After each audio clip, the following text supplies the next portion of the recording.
Aujourd'hui, nous parlons de 6 victoires par la louange.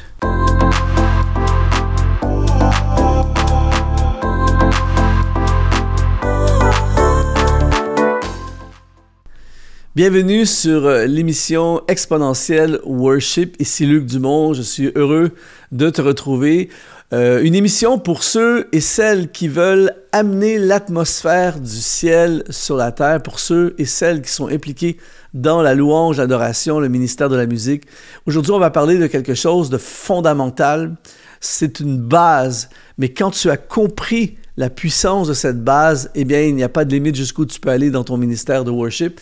Et justement, dans le but de t'équiper encore plus, j'ai créé une formation qui s'appelle « 5 secrets pour réussir ton ministère de worship ». C'est une formation qui est tout à fait gratuite et je vais mettre le lien dans la description de cette vidéo. Le premier lien va te donner un accès gratuit à cette formation et dans laquelle j'enseigne sur les clés, les 5 fondements qui vont te permettre littéralement de construire un ministère de louange, de worship, un ministère extrêmement puissant qui va durer dans le temps. Alors, je t'encourage vraiment, après avoir regardé cette vidéo, d'aller dans ce lien et d'accéder à cette formation. Alors, aujourd'hui, on veut parler de la louange, mais je veux t'en parler dans une dimension de victoire. À quel point la louange est une arme, est un instrument, est une puissance pour te faire vivre la victoire, mais aujourd'hui, surtout, t'aider à comprendre la puissance que tu as entre les mains alors que tu exerces ton ministère de worship.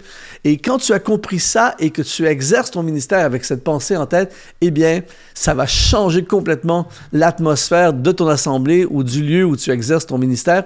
Et comme je le dis, nous allons amener l'atmosphère du ciel sur la terre. Alors, la première clé de victoire par la louange, c'est la louange est l'arme ultime de l'invisible. Ça, c'est quelque chose qu'il faut absolument saisir aujourd'hui. C'est-à-dire que la louange, évidemment, c'est une arme. C'est une arme, j'aime dire que c'est une arme de construction massive. C'est vraiment un outil que Dieu nous a donné pour faire reculer l'adversaire, pour ouvrir, frayer des chemins et remporter des victoires. Mais ce qui est très important de comprendre, c'est que c'est une arme de l'invisible. Et c'est pour ça qu'il y a plein de gens, plein d'églises, plein de ministères de musique qui sous-utilisent ou sous-estiment ou n'utilisent même pas cette puissance à leur portée parce que c'est quelque chose qu'on ne voit pas, c'est quelque chose qui est dans l'invisible. Quelqu'un qui visite une assemblée, quelqu'un qui ne connaît pas la présence de Dieu et la louange, eh bien, il peut trouver ça bizarre, même à la limite de nous voir chanter à chaque semaine au début d'une célébration. On prend une demi-heure, 40 minutes, 25 minutes, peu importe, et on a un temps de chant et de louange.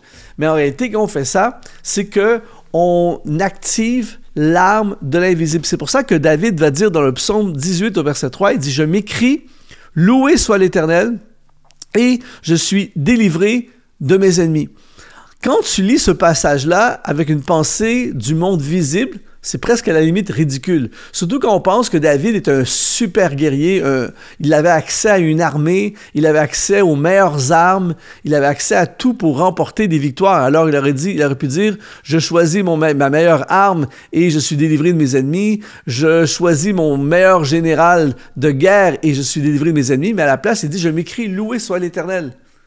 Et je suis délivré de mes ennemis. Pourquoi? Parce qu'il savait que la louange est une arme de l'invisible. Et quand tu loues l'Éternel, tu actives quelque chose dans le monde invisible et il y a un combat qui prend place. Et c'est pour ça qu'à chaque semaine, quand les gens viennent à l'assemblée et qu'on monte sur l'estrade et on commence à jouer les instruments, on commence à élever nos voix, on commence à louer, il y a quelque chose qui prend place dans le monde invisible. Et plus tu es conscient de cette puissance, et plus tu l'actives de façon intentionnelle par une louange intense, passionnée et authentique, eh bien, il y a des victoires qui sont remportées. On ne pourra jamais savoir à quel point il y a des victoires qui sont remportées à chaque fois qu'on se lève devant une foule pour exercer notre ministère de louange. Alors aujourd'hui, ma prière et mon désir, c'est qu'à partir de maintenant, la prochaine fois que tu vas te retrouver devant une foule pour conduire, pour diriger, pour jouer un instrument, peu importe, pour chanter, eh bien, tu le fais avec cette pensée, je suis à la guerre. J'appelle ça les guerriers de l'invisible. Tu es à la guerre et tu fais monter vers Dieu une louange puissante et intense qui qui va te permettre de remporter des victoires. La deuxième victoire que va t'amener la louange, c'est que la louange crée l'atmosphère de la présence de Dieu. Comme je le disais au début de cette émission, Exponential Worship a pour objectif d'élever des hommes et des femmes qui vont amener l'atmosphère du ciel sur la terre.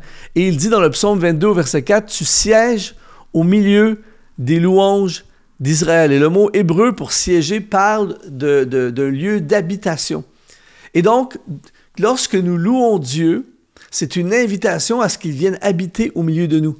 Et c'est pour ça, et j'ai visité des centaines d'églises au fil des ans au travers le ministère, et à chaque fois que j'étais dans une église où il y a vraiment une louange puissante, une louange authentique, une louange passionnée, tu sais, tu ressens, tu vois la manifestation de la présence de Dieu, parce que Dieu, ça plaît au cœur de Dieu, en fait. Et il vient siéger, il vient faire son habitation, il vient habiter au milieu des louanges. Et évidemment, on le sait, quand la présence de Dieu est là, tout peut arriver. Les malades sont guéris, les vies sont transformées, l'atmosphère change, les cœurs s'ouvrent. C'est énorme ce qui prend place à un endroit où il y a une manifestation de la présence de Dieu. Et toi et moi, en tant que musiciens, chantres, lévites, instruments de louange, eh bien, plus on va être aiguisé, plus on va bien exercer ce ministère de louange et qu'on va le faire avec un cœur sincère et vrai devant Dieu, eh bien, que tu aies une simple guitare, que tu sois une simple voix dans un petit groupe maison, peu importe,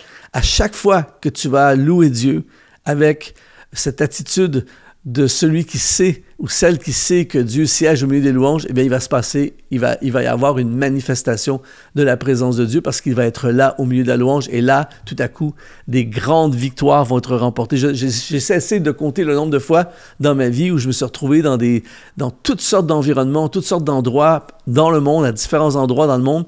Et aussitôt que, par exemple, je sors ma guitare et on commence à chanter les louanges de Dieu, quelque chose arrive, l'atmosphère change et là, tout à coup, tu as l'atmosphère de la présence de Dieu et ça, c'est quelque chose que toutes les assemblées, tout le monde devrait expérimenter ça. Et toi, en tant que instrumentiste, en tant que musicien, chantre, lévite, eh bien, tu as cette responsabilité. En quelque sorte, tu es un porteur de la présence de Dieu. C'est énorme. La troisième victoire, c'est la louange est un antidépresseur. C'est vraiment quelque chose de fascinant, d'extrêmement puissant.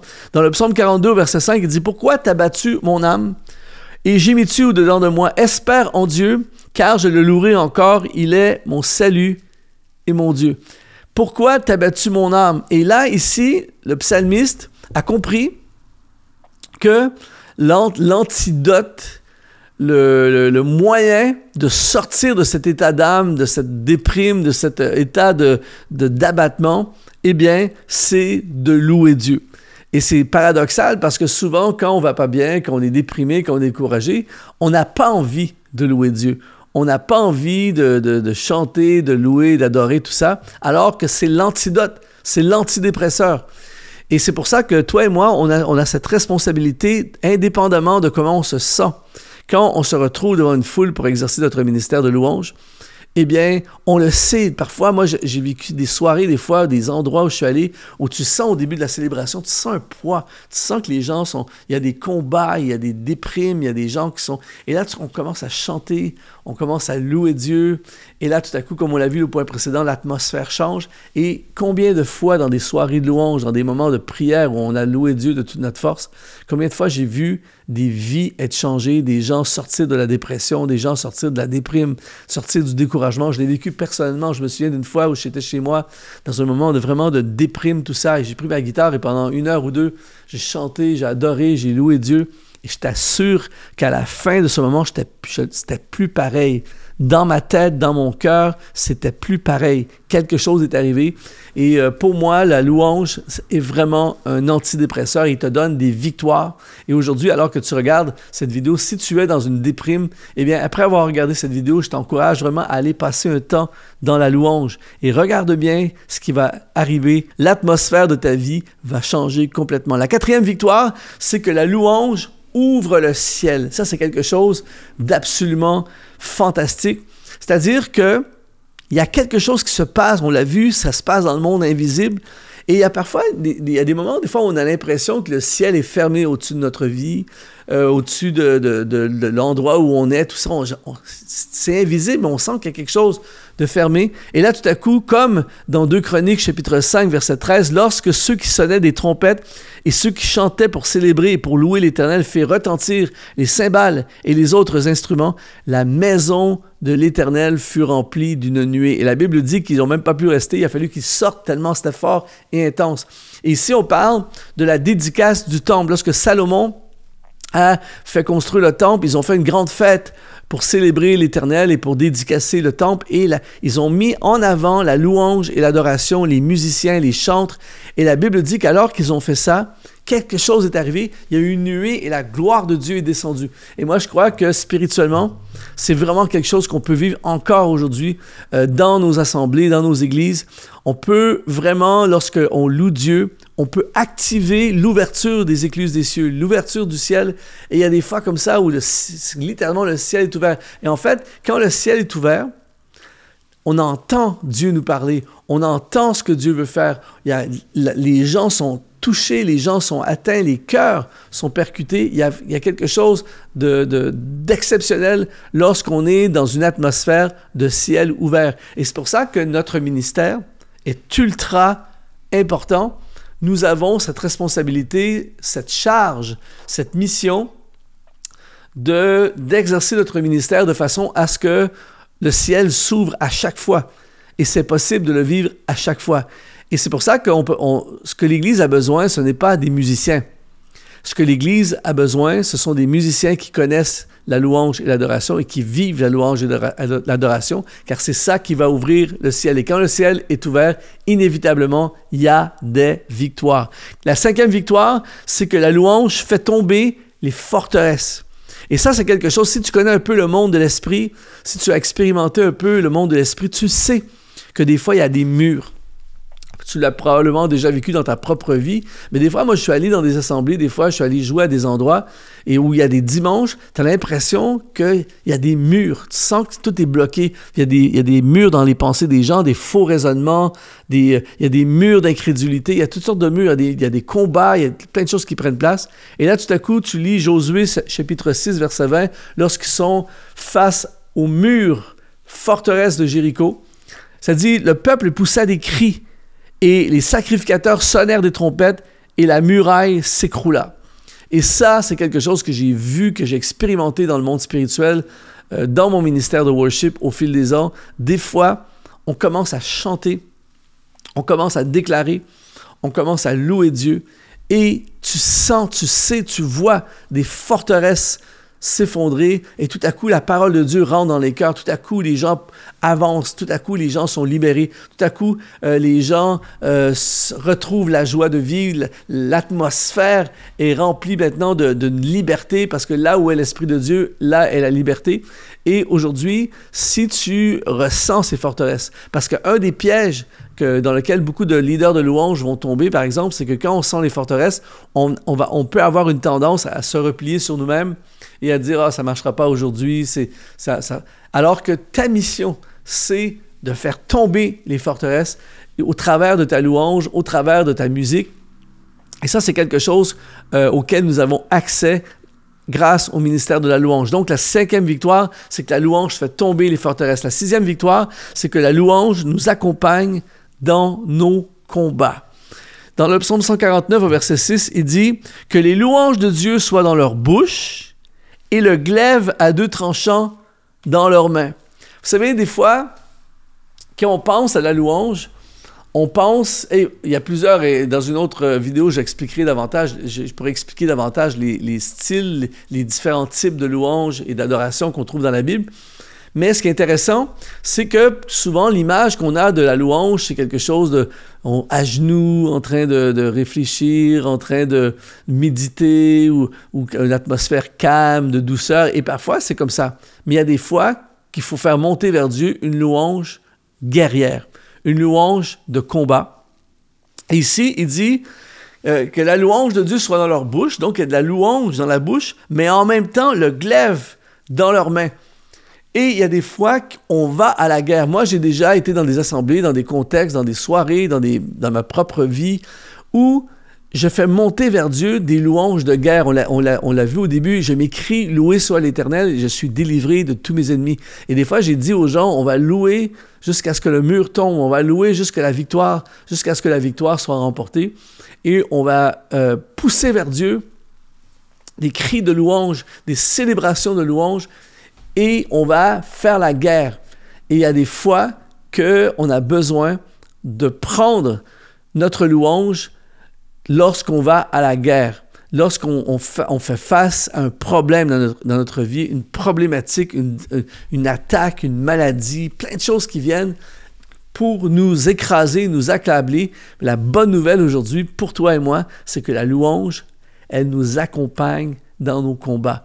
Et tu es un guerrier de la louange. Par la louange, tu es un guerrier, une guerrière de l'invisible. Alors aujourd'hui, je prie vraiment que cette vidéo, cette capsule puisse te parler et puisse surtout te permettre d'exercer ton ministère dans les prochains jours, semaines, mois et années avec une nouvelle perspective, une nouvelle compréhension ou une compréhension renouvelée que tu es à la guerre spirituelle, tu es dans la guerre invisible, mais tu as accès à quelque chose qui va te permettre et permettre aux gens que tu sers d'expérimenter des victoires avec Dieu. Alors, si ça te parle, n'hésite pas à mettre des commentaires, d'écrire des commentaires, mets un like à cette vidéo également, ça va la propulser dans l'algorithme pour que plus de gens puissent l'écouter. Et s'il te plaît, je t'encourage à rejoindre la formation que j'ai créée pour toi, pour t'aider dans ton ministère, une formation gratuite qui s'appelle 5 secrets pour réussir ton ministère de worship. Ça a été vraiment un honneur de participer à ta croissance et je te dis, sois exponentialisé.